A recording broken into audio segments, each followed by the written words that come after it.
కౌశిక్ గారు సార్ ఇప్పటికీ ఒక్క నిమిషం నేనేమంటా అంటే ఇప్పుడు బీఆర్ఎస్ కు బీజేపీకి తక్కువేం రాలేదు, మీరు రావాల్సినంత రాలేదు సీట్లు. సరే మీకు ఎక్కువ సీట్లు వాళ్ళకంటే ఎక్కువ ఉండొచ్చు, కానీ అధికారంలో ఉన్న అడ్వాంటేజ్ ఉండి కూడా 55% వచ్చాయనుకుంటా. నాకు 50 నుంచి 61% వచ్చినాయి. ఇక ఆ లెక్కలు గెలిచినోడు ప్రతి ఒక్కరిని కాంగ్రెస్ అని చేర్చుకుంటే వేరు, కానీ రియాలిటీగా నాకు అది కనబడుతుంది. 50 నుంచి 50%.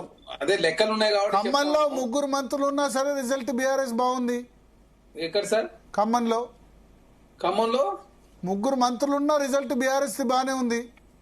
అదే బీఆర్ఎస్ పార్టీ గతంలో మంత్రులు లేరు. నల్గొండ బానే ఉంది. నల్గొండ అక్కడ జగదీష్ రెడ్డి తండ్రి 95 ఏళ్ల వయసులో గెలిచారు. నల్గొండ కాంగ్రెస్ పార్టీకి ఇద్దరు పోటీ చేపితే కాంగ్రెస్ పార్టీ గెలిచేది.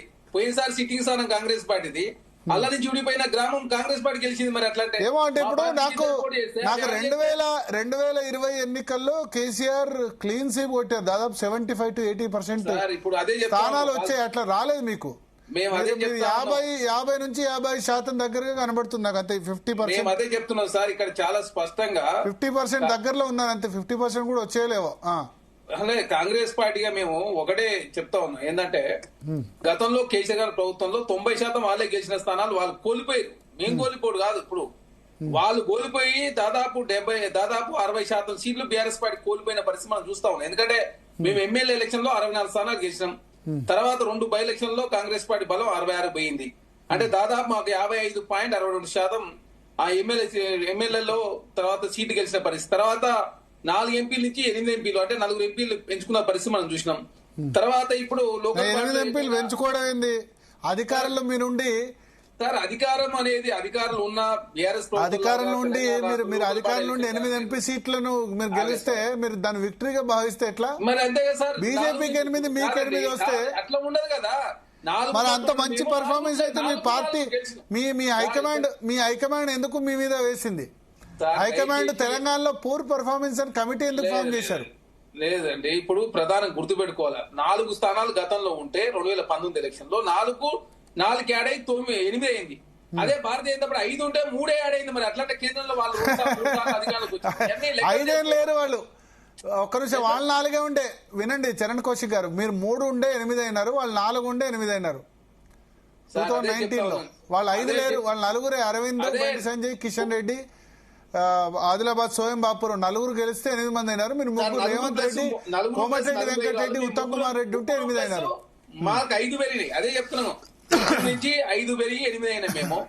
వాళ్ళు 4 నుంచి 4 యాడే 8. రాష్ట్రంలో అధికారం నుండి రాష్ట్రం కాదు సార్, తెలంగాణ భారతదేశంలో ఉంది. ఏదో పాకిస్తాన్ లో లేవు, లేకపోతే శ్రీలంక లేవు. మనం ఒకే ఎలక్షన్ కు ఇంకో ఎలక్షన్ చాలా వ్యత్యాసం ఉంటుంది. అదే విధంగా గతంలో మనం చూసినాం, కేసీఆర్ గారు ముఖ్యమంత్రిగా ఉన్నప్పుడు తెలంగాణ రాష్ట్రం 2 సార్లు లోకల్ బాడీ ఎలక్షన్ జరిగితే ప్రతిపక్షాలకు ఏ విధంగా ఆనాడు అధికారం కావచ్చు, పోలీసు వాళ్ళు ఉపయోగించే ఏ విధంగా దౌర్జన్యకాండ నిర్వహించారో తెలంగాణ సమాజం అంతా చూసి ఇక్కడ చాలా డెమోక్రటిక్ వేలో తెలంగాణ రాష్ట్రంలో ఎలక్షన్ జరిగినాయి. కాబట్టి అదే కాకుండా మా పార్టీలో చాలా మంది పోటీ చేయడం, మా పార్టీలో ఒకరు మద్దతు చేయడంతో ఇంకోళ్ళు ఇండిపెండెంట్ పోటీ చేయడంతో, అదే నాగారం లాంటి అదే గ్రామ పంచాయతీ అదేవిధంగా జగదీష్ రెడ్డి గారి ఊర్లో వాళ్ళ తండ్రి గారు గెలిచిన చెప్పి ప్రచారం చేసుకుంటూ ఏకంగా అక్కడ పోయి మంత్రులు, ఎమ్మెల్యేలు, ఎమ్మెల్సీలు, ఎంపీలు ప్రచారం చేస్తే నేను ప్రచారం ఒకటి గెలిచిందని చెప్పేసి జగదీష్ రెడ్డి గారు చెప్తా ఉన్నారు. జగదీష్ రెడ్డి గారు ప్రచారమైన ఫుటేజీలు ఉన్నాయి. కాంగ్రెస్ పార్టీ మా ఎంపీ గారు పోలేదు, ఎమ్మెల్యే గారు తప్ప ఎవరు పోలేదు, మంత్రులు కూడా పోలేదు. అదే కాకుండా ఓటుకు ఎన్ని పైసలు ఖర్చు పెట్టు అందరు తెలుసు. అదేవిధంగా విడిపోయినట్టు నాగారం నుంచి విడిపోయిన గ్రామ పంచాయతీ కాంగ్రెస్ పార్టీ గెలిచింది. కాంగ్రెస్ పార్టీ సిట్టింగ్ స్థానంలో 2 పోటీ చేయడంతో అక్కడ జగదీష్ రెడ్డి గారి తండ్రి గెలిచారు. దానికి పెద్ద ఎత్తున నమస్తే తెలంగాణ టీవీస్ లో ప్రచారం చేసుకునే ప్రయత్నం బీఆర్ఎస్ పార్టీ సరే చేసుకునే వాళ్ళ ఇష్టం, మాకు అభ్యంతరం. రిజల్ట్ తో హ్యాపీయా కాంగ్రెస్? సార్ హ్యాపీ కాకపోతే సార్ 61% వచ్చినాయి మాకు. ఇప్పుడు 61% వచ్చినాయా? 61.2%. 45 to 50 అంటున్నారు వాళ్ళు. బీఆర్ఎస్ వాళ్ళు 40%. కేటీఆర్ ఇప్పుడు ఫస్ట్ బేస్ లో 4235, సెకండ్ బేస్ లో 4335, మొత్తం 8566 జరిగితే ఫస్ట్ బేస్ లో 2865, సెకండ్ బేస్ లో 2381. ఫస్ట్ బేస్ లో 67.65, సెకండ్ బేస్ లో 54.98, మొత్తం 61.24 వచ్చింది. అదేవిధంగా బీఆర్ఎస్ పార్టీ 27%, బీజేపీకి 5.84 వచ్చింది, అదర్స్ 5.45 వచ్చిన పరిస్థితి మనం చూస్తా ఉన్నాం. కాబట్టి ప్రతిదాన్ని అదేవిధంగా లాస్ట్ పర్సనల్ కూడా నమస్తే తెలంగాణ వాళ్ళకి సంబంధించిన సంఖ్యలు ఎక్కువ చూపించుకుంటే దానికన్నా ఇంకా వేరే ఆలోచన ఎవరు చేయాల్సిన అవసరం లేదు. ఖచ్చితంగా తెలంగాణ రాష్ట్రంలో లెక్కలని కూడా తెలంగాణ సమాజానికి తెలుసు. ఎందుకంటే ఏ ఊళ్ళో ఈ రిజల్ట్ కూడా అందరిని బెదిరిస్తే, తంతే, కొడితే, హత్యాయత్నం చేస్తూ వచ్చిందని అంటున్నారు వాళ్ళు.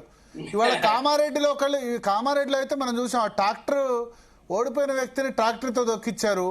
ఇక తుంగతుర్తిలో ఏం జరిగిందో నాకు తెలియదు. వాళ్ళ కేటీఆర్ పోయినారు. కామారెడ్డి అయితే నాకు కనిపిస్తుంది ఆ ఓడిపోయిన అభ్యర్థిని ట్రాక్టర్ తో దొక్కించడం ఏంది సార్? ఎవరో ఒకరు వాళ్ళు చేసి ఉంటే దాన్ని కాంగ్రెస్ పార్టీ ఆపాది చేస్తా. మేము డెమోక్రటిక్ లో ముందుకు పోతాం. అట్లాంటి కాంగ్రెసే కదా మరి, సర్పంచ్ కాంగ్రెసే కదా.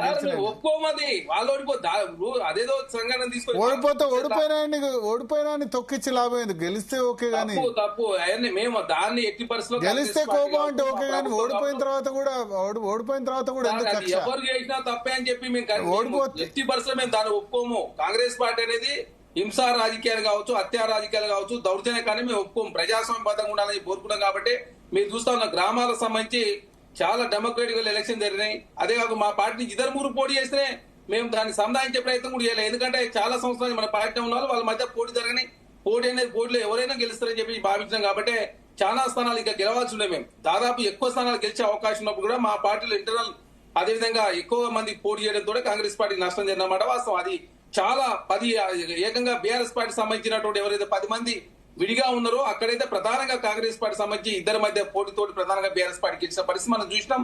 అదే కాకుండా తుంగతుర్తి లాంటి స్థానం, అదేవిధంగా అసెంబ్లీ నియోజకవర్గం కావచ్చు, కొన్ని స్థానాల్లో ప్రధానంగా కాంగ్రెస్ పార్టీకి మా పార్టీలో ఉన్న రెబల్స్ మూలంగా మాత్రమే మాకు నష్టం జరిగింది.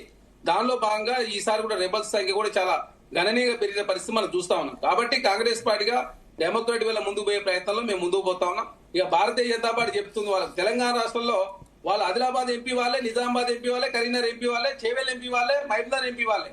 వాళ్ళకి 8 మంది ఎంపీలు ఉంటే 2 సికింద్రాబాద్, మల్కాయి తప్ప 6 స్థానాలకు సంబంధించినటువంటి వాళ్ళు. అదేవిధంగా లోకల్ బాడీ ఎలక్షన్ జరిగినాయి.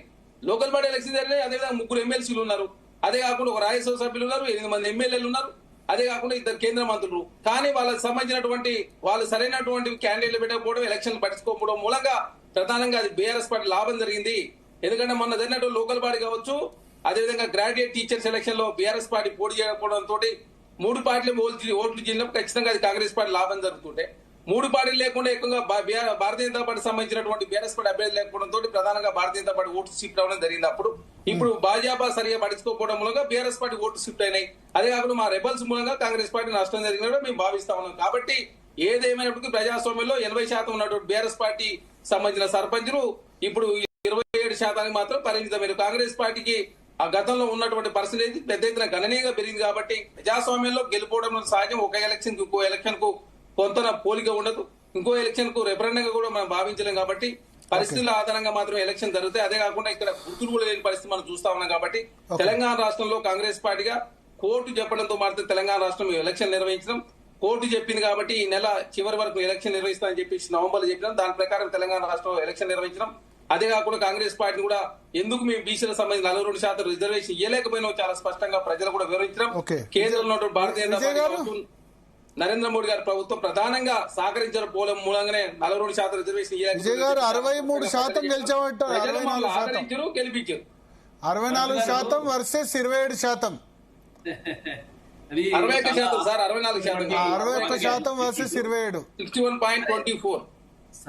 సరే ఇక వాళ్ళ కాంగ్రెస్ పార్టీ వాళ్ళకు మొదటి నుంచి కూడా అలవాటు